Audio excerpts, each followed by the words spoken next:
अच्छा बच्चों, parallelogram and triangles दोनों को इसमें डिस्कस करेंगे। प्रोसीड कहता करने से पहले तो स्टूडेंट्स को ये पता होना चाहिए पॉलीगॉन क्या होती हैं। बेटे पॉलीगॉन क्या होती हैं? जिनकी दो या दो से ज़्यादा साइडें होती हैं। उसमें रेक्टेंगल आ जाएगा, पैरेललोग्राम आ जाएगा, स्क्वायर, रोम्बस। बेटे बेटे क्या होता है, एक तो इन चीज़ों में मैं आपको बता देता हूँ। ट्रायंगल है, खैर जब क्वाड्रिलेटरल को ज़्यादा डिस्कस कर लेते हैं। चार कोने जिसके हों वो क्या होगी? क्वाड्रिलेटरल होगी, जिस तरह मर्जी हो, ठीक है। लेकिन अगर आमने सामने की साइडें बराबर होंगी, इसको हम कहते हैं पैरेललोग्राम, ठीक है बेटे। अगर ये साइडें आपस में इक्वल हैं और 90 के एंगल बन रहे हैं तो ये क्या बन जाती है? रेक्टेंगल बन जाती है। एक और तरीके से भी हम इसको चेक कर सकते हैं बेटे, वो ये है कि ये वाले डायगोनल इसमें इक्वल होते हैं।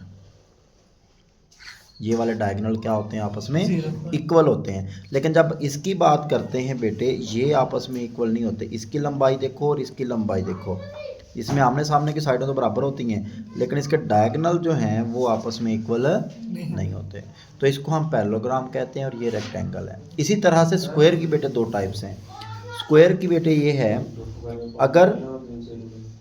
अगर चारों साइडें बराबर हैं, अगर क्या हैं? चारों साइडें बराबर हैं और डायगोनल बराबर हैं, ठीक है, तो इससे हम बोलते हैं स्क्वायर है। क्या है वो? स्क्वायर है। बेटे अगर वही चीज़ चारों साइडें बराबर हैं, डायगोनल बराबर नहीं है बेटे, तो ये फिर ये डायगोनल बराबर नहीं आएंगे, ठीक है। तो ये क्या आएगी? रोम्बस आएगी, ठीक है बेटे, ये रोम्बस है। इसमें यही आ जाती है, ठीक है। और हाँ, ट्रेपीजियम बेटे क्या होती है? इसमें दो पैरेलल होती हैं, दो लाइनें पैरेलल होती हैं, दो लाइनें पैरेलल होती हैं। जैसे ये ले लें, ये पैरेलल हैं, दो अनपैरेलल होती हैं। ये पैरेलल हैं, दो अनपैरेलल होती हैं, तो ये ट्रेपीजियम बनती है। एक ट्रेपीजियम बेटे आपने 9th क्लास में जब वो इक्वेशन ऑफ मोशंस की थी, उसमें क्या कैसी बनी थी बड़ा इक्वेशंस ऑफ मोशन में, कि वो पहले ऐसे थी, ऐसे जाती थी, फिर नीचे ऐसे थी, ठीक है। ये दो पैरेलल थी, ये दो अनपैरेलल थी, ठीक है ना। ये क्या बनेगी? आपकी पैरेललोग्राम बनेगी। इसमें दो पैरेलल हैं, ये साइड और ये साइड ऊपर की तरफ। बात समझ आ रही है? ये भी ट्रेपीजियम है। क्या है? ट्रेपीजियम है। ये शेप्स हैं बेटे, ठीक है बेटे। पैरेललोग्राम में क्या होता है? ऑपोजिट साइड्स कॉन्ग्रेंट होती हैं। मैंने बताया ना, ये और ये आपस में कॉन्ग्रेंट होती हैं। ये और ये आपस में कॉन्ग्रेंट का मतलब सेम होती हैं, इनकी लंबाई सेम होती है। फिर बेटे कहता है ऑपोजिट एंगल्स भी कॉन्ग्रेंट होते हैं। बेटे ये वाला जाविया इस जाविये के बराबर होगा, ये वाला जाविया इस जाविये के बराबर होगा। ऑपोजिट एंगल भी कॉन्ग्रेंट होते हैं। The diagonal bisect each other. Diagonal जो हैं बराबर नहीं होते, लेकिन एक दूसरे को आधे आधा काटेंगे। बेटे ये जो है ना, ये वाला पॉइंट, इतना डिस्टेंस और इतना डिस्टेंस बराबर है, ये वाला इतना और ये वाला इतना है, सारे आपस में बराबर नहीं है। जब हम रेक्टेंगल की बात करेंगे बेटे, रेक्टेंगल की बात करेंगे, एक तो बाइसेक्ट तो करेंगे ही करेंगे, आधा आधा करेंगे, लेकिन क्या होंगे? सारे ही आपस में इक्वल होंगे, सारे उसके आधे पार्ट इक्वल होंगे। लेकिन जब वो क्या बनेगी? पैरेललोग्राम बनेगी, तो ये क्या करेंगे? आपस में मीट तो वहीं करेंगे, आपस में मिलेंगे तो वहीं, यहाँ पे उस डायगोनल का हाफ होगा, इस डायगोनल का हाफ बेटे इतना और इतना बराबर है, लेकिन इस डायगोनल का हाफ क्या है? यहाँ से यहाँ से यहाँ से यहाँ तक, वो क्या होगा? बराबर होगा। ये पहला है बेटे। ये किसके बारे में है? पैरेललोग्राम के बारे में। बात समझ आ गई? आगे चलते हैं। बस इसकी बेटे इसके थ्योरम तो नहीं करने हमने, जस्ट इनकी स्टेटमेंट्स करनी है और इनकी जो है अगर कोई MCQs वगैरह है या तारीफ़ें हैं वो करेंगे। कहता है the bisector of two angles बेटे on the same side of parallelogram cut each other at right angle.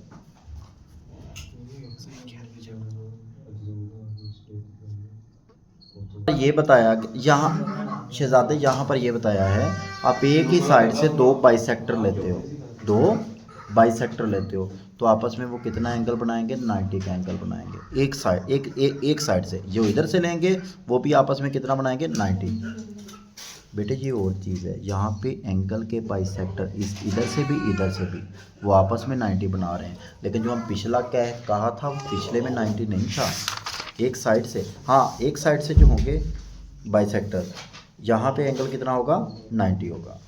ठीक है, इन दोनों के दरमियान इसी तरह से। अब देखिए बेटे, two opposite sides of quadrilateral are congruent and parallel. Simple सी बात है, अगर टू ऑपोजिट साइड्स जो हैं आपस में कॉन्ग्रुएंट भी हैं, ये इसके और ये इसके, ठीक है, और कॉन्ग्रुएंट भी हैं और पैरेलल भी हैं, यानी कि आपस में लंबाई में भी बराबर हैं, और पैरेलल का मतलब बिल्कुल ये ऐसे ऐसे है दोनों, मतलब दोनों की डायरेक्शन सेम है, इन दोनों की डायरेक्शन सेम है, इन दोनों की डायरेक्शन सेम है। ये दो लाइनें पैरेलल होती हैं, किधर खींच लें, कैसे खींच लें, बात समझ आ रही है। पैरेलल इसे बोलते हैं, ये लाइनें पैरेलल होंगी, कहीं पे भी आप जाके टच नहीं करेंगी। लेकिन यहाँ पर मैं अगर क्या करता हूँ, इसको इसके साथ मिला देता हूँ और इसको इसके साथ मिला देता हूँ, ये पैरेलल भी होंगी, ये और ये आपस में क्या बनाएंगी, पैरेललोग्राम बनाएंगे। खोल दो दरवाज़ा, खींच दो, दरवाज़ा खुला हुआ है बेटे। अच्छा बेटे, ठीक है, सिंपल सी बात है, ये पैरेललोग्राम की तारीफ ही है। If two opposite sides are equal और या कॉन्ग्रुएंट कह लें एंड आर पैरेलल ऑफ किसकी, क्वाड्रिलेटरल की। क्वाड्रिलेटरल होती है चार कोनों वाली बंद शक्ल। बेटा जितने भी मैं पीछे बता के आया हूँ, चाहे पैरेललोग्राम है, चाहे रोम्बस है, चाहे स्क्वायर है, चाहे ट्रेपीजियम है, सारी की सारी वो कौन सी क्वाड्रिलेटरल है, जिसके चार कोने हैं। बात समझ आ रही है बेटे? तो क्लियर है, आगे चलते हैं। बस स्टेटमेंट्स पढ़नी है बेटे, वो इम्पोर्टेंट है। कहता है the line segment joining the mid points of two sides of triangle is parallel to. बेटे सिंपल सी बात है, कोई भी आप ट्राइंगल ले लें, जब आप ट्राइंगल लेते हैं, मैं यहाँ पे ट्राइंगल बना लेता हूँ, ठीक है बेटे। अगर मैंने ये ट्राइंगल बनाई है तो मिड पॉइंट लेना, जिसका मर्जी ले लो, इसका मिड पॉइंट और इसका मिड पॉइंट में लेता हूँ, तो जब आप इसको मिलाओगे वो तीसरी लाइन के पैरेलल ही बनेगा, ठीक है। अगर आप इसका और इसका लोगे तो ये यहाँ पे इसका और यहाँ पे तकरीबन यहाँ पे बनता है, तो बेटे ये इसके क्या होगा, पैरेलल होगा। अगर इसका लेंगे और इसका लेंगे तो वो उसके पैरेलल होगा। बात समझ आ रही है बेटे? इस स्टेटमेंट की समझ आ गई है, वो तीसरी के क्या होगी, पैरेलल होगी। साइड्स के मिड पॉइंट्स को मिलाने वाली लाइन, तीन साइडें होती है ना ट्राइंगल की, दो साइडों के मिड पॉइंट होते हैं, दरमियानी नुक्ते, उनको मिलाने वाली लाइन जो है वो तीसरी के क्या होती है, पैरेलल होती है। ठीक है बेटे, चलें आगे देखें। The line segment joining mid points of sides of quadrilateral taken in order. बेटे कोई भी बना लें आप, वो पैरेललोग्राम बनेगी। कैसे? आपने कोई भी क्वाड्रिलेटरल बनानी है, पकड़ी खोलना बेटे, खोल देना बेटे। ये मैंने कोई क्वाड्रिलेटरल बना ली, ठीक है, कोई बना ली किसी शेप की। इसका मिड पॉइंट ये है, इसका मिड पॉइंट ये है तकरीबन, इसका मिड पॉइंट बेटे ये है, इसका मिड पॉइंट ये है। अगर मैं इनको मिलाऊंगा तो इसके अंदर वाली जो चीज़ बनेगी ना, वो एक बेटे पैरेललोग्राम बनेगी। थोड़ा सीधे तरीके से मिलाएंगे तो हमें बिल्कुल सही तरीके से एक पैरेललोग्राम बनेगी। बात समझ आ रही है? इसके अंदर जो है मिड पॉइंट्स को बनाने वाली शेप जो है वो क्या बनेगी, पैरेललोग्राम बनेगी। ठीक है, जैसे ये देख शेप बनी हुई है। आगे देखते हैं।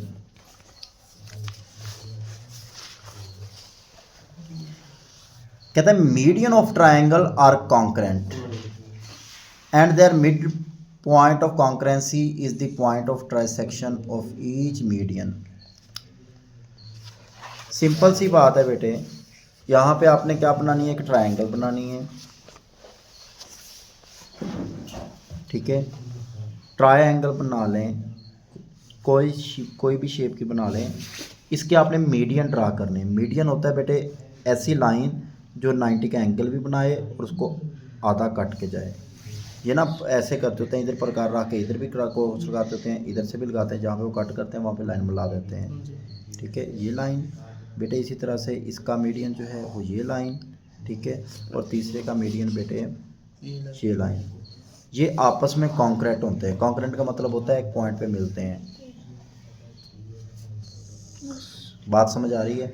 और ये जो कॉन्क्रेंट पॉइंट वो है जहाँ पे तीनों के मीडियन से ट्राइसेक्ट करते हैं, मतलब ये भी बेटे बाइसेक्ट होता है, ठीक है। यहाँ पे तीन इकट्ठी होंगी, ठीक है।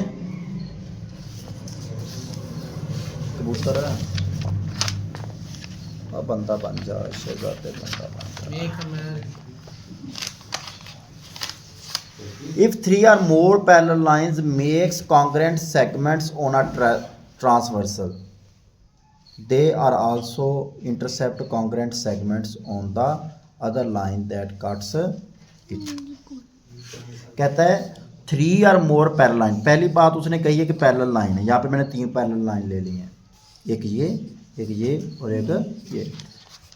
कहता है make congruent segments on a transversal, बेटे यह लाइन है, ऐसा भी सेगमेंट, इसका भी सेगमेंट क्या है, इक्वल है। सेगमेंट मतलब हिस्से, ये भी बेटा और ये भी, और दूसरी भी सेम बनाती है, दूसरी भी बेटे ये भी कुछ इस तरह से आपने कर दी, ये ऐसे थी इसको ऐसे, लेकिन ये MN और RS लंबाइयाँ बराबर है। थोड़ा सा इसको समझना है कि ये सेगमेंट आपस में इक्वल होते हैं, ठीक है। तो also intercept congruent segments on the other line that cuts them.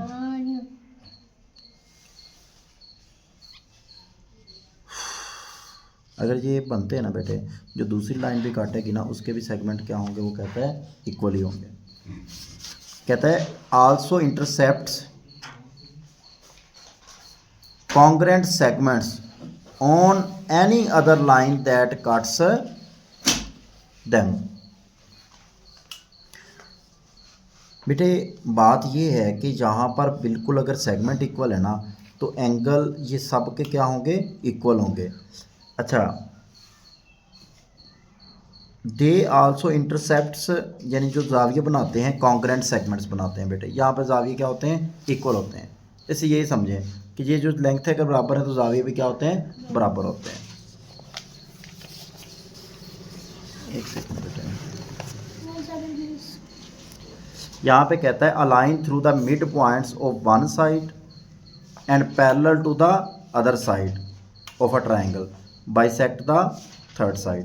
देखो इसने क्या कहा है, अलाइन, ये लाइन को बोल रहा है वो, through the mid point of one side, एक साइड के मिड पॉइंट से गुजर रही है, and parallel to the side of the triangle.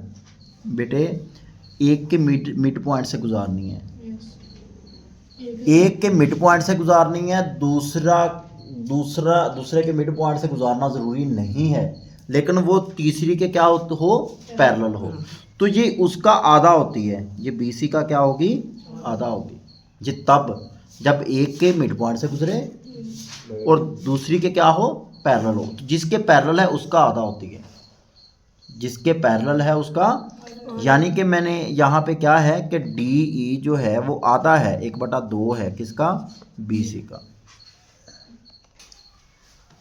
बेटे इन पैरेललोग्राम ऑपोजिट साइड्स पैरेलल होती हैं, ऑपोजिट साइड्स क्या होती हैं, पैरेलल या कॉन्ग्रेंट होती हैं। The parallelogram opposite to the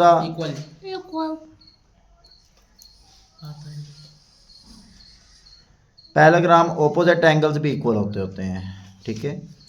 तो ये तो आगे लिखे हुए हैं, चलो इन पैरेललोग्राम ABCD में देखें आप, ये वाला जाविया किसके बराबर होगा, ये ऑपोजिट के इक्वल होता है बेटे, ये ऑपोजिट एंगल इक्वल होते हैं। वैसे भी ये ट्राइसेक्ट है, ये सारे इक्वल होने हैं वैसे, ठीक है।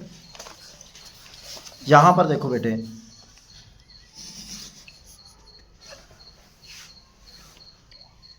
बेटे यहाँ पर ये वाला जाविया इस जाविये के इक्वल। अच्छा सिंपल सी बात है, ये अगर 75 है तो ये भी कितना होगा बेटे 75। बात समझ आ रही है? अगर ये 75 है तो ये भी कितना होना चाहिए 75। अगर ये 75 है तो टोटल बनता है 180। 180 में से ये बचेगा कितना 105। अगर ये 105 है तो ये भी 105। हो गए सारे कंप्लीट। 105 कैसे है, क्योंकि हमने 180 में से 75 को माइनस किया था। ऐसे यू कैन नो बेटे ये 55 है, इसको 55 होने के लिए x को 5 होना चाहिए, 11 5 55, ऐसे ही है। ये आ गया। अगर ये बेटे ये अगर 55 है तो इसको 125 होना चाहिए। अगर ये 125 है तो इसको बराबर होना चाहिए 125 के। ये 10 उधर जाएगा तो कितना आ जाएगा 115 आ जाएगा माइनस होके, फिर 5 उधर तकसीम हो जाएगा, जितना जवाब कट के आ जाएगा 5 2 और 5 3। कर लोगे ना बेटे? नेक्स्ट है बेटे, ये इसके इक्वल होनी चाहिए, यानी कि इसको किसके इक्वल होना चाहिए 8 के, क्योंकि पहले साइड में ऑपोजिट साइड्स इक्वल होती हैं बेटे। और बेटे इसको किसके इक्वल होना चाहिए 10 के। इसको किसके इक्वल होना चाहिए 10 के। तो इसको दोनों को सॉल्व करना है, यही दोनों रह गए हैं बेटे। ये क्या करना है हमने, इधर ही कर दूँ। 4m + n = 10 है बेटे। अगर मैं इसमें से 4 कॉमन ले लेता हूँ, क्या ले लेता हूँ 4, और उधर डिवाइड कर देता हूँ तो क्या बचेगा 2m - n = 2 बेटे। ऐसे किया है मैंने। एक इक्वेशन आपके पास है बेटे,